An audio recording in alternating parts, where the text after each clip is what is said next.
छोटे से गांव धर्मपुर में एक कुख्यात ठग रहता था। नाम था भैरव। कभी वो गांव का सबसे चालाक आदमी माना जाता था, लेकिन किस्मत का पहिया ऐसा घूमा कि एक दिन भागते वक्त वो एक पागल सांड से टकरा गया और आज कई महीनों से खाट पकड़कर पड़ा था। घर में अनाज खत्म होने को था और उसकी पत्नी कमला का सब्र भी। सुनते हो, कब तक यूं ही पड़े रहोगे? घर में दाल तक नहीं बची, मैं कब तक उधार लेकर घर चलाऊं? अरे तो क्या करूं, शरीर साथ नहीं दे रहा, वरना अब तक 2-4 बड़े हाथ मार चुका होता। बहुत बड़े खिलाड़ी थे तुम, इसीलिए तो आज चारपाई पर पड़े हो। सांड दिखा नहीं तुम्हें या आंखें बंद थीं?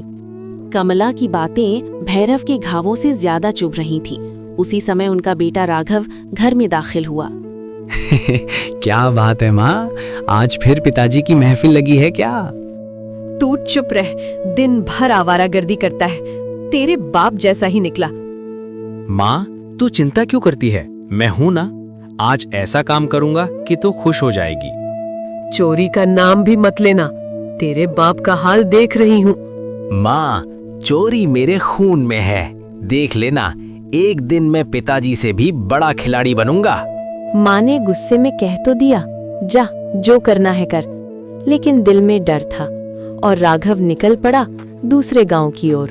दूसरे गांव के बाहर एक पेड़ के नीचे 2 ठग बैठे थे, नाम नंदू और फकीरा। यार, कई दिनों से कोई मोटा शिकार नहीं मिला। आज जरूर कोई फंसेगा, देखना। तभी उन्हें राघव आता दिखा। वो देख, नया बकरा। उन्होंने मीठी बातें शुरू की, धूप का बहाना, आराम का लालच।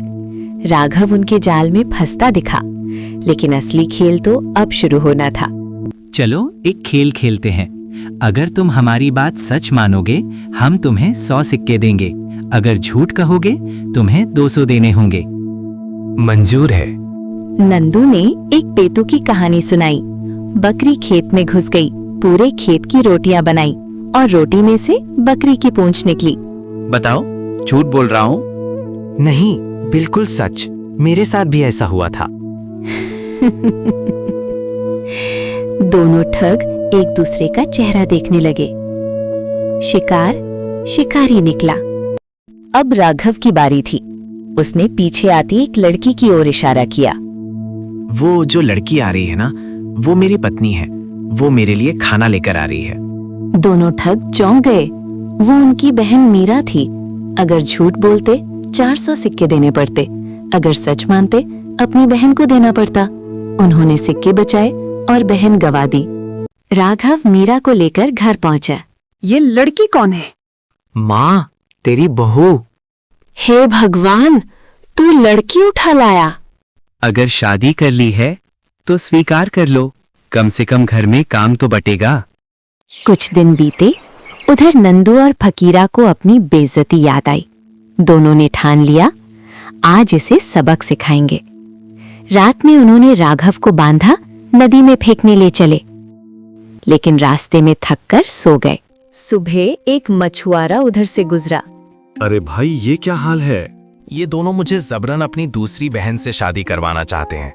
मेरी तो पहले से शादी है। ये सुनकर मछुआरा खुश हो गया।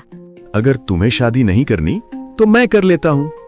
तो जल्दी मेरी जगह लेट जाओ और चेहरा मत दिखाना। मछुआरा चादर में लेट गया। राघव उसकी मछलियां लेकर निकल गया। नंदू और फकीरा जागे, गठरी उठाए और नदी में फेंक आए। उन्हें लगा काम खत्म, लेकिन थोड़ी देर बाद राघव मछलियों के साथ सामने आया। तू जिंदा कैसे है? अरे, नदी में खजाना है, जो डूबता है उसे ढेरों मछलियां मिलती हैं। लोभ में अंधे दोनों नदी में कूद पड़े और फिर कभी वापस नहीं आए। चालाकी अगर लालच से मिल जाए तो इंसान खुद ही अपने जाल में फंस जाता है, और असली खिलाड़ी वही है जो दिमाग से खेलता है, बल से नहीं।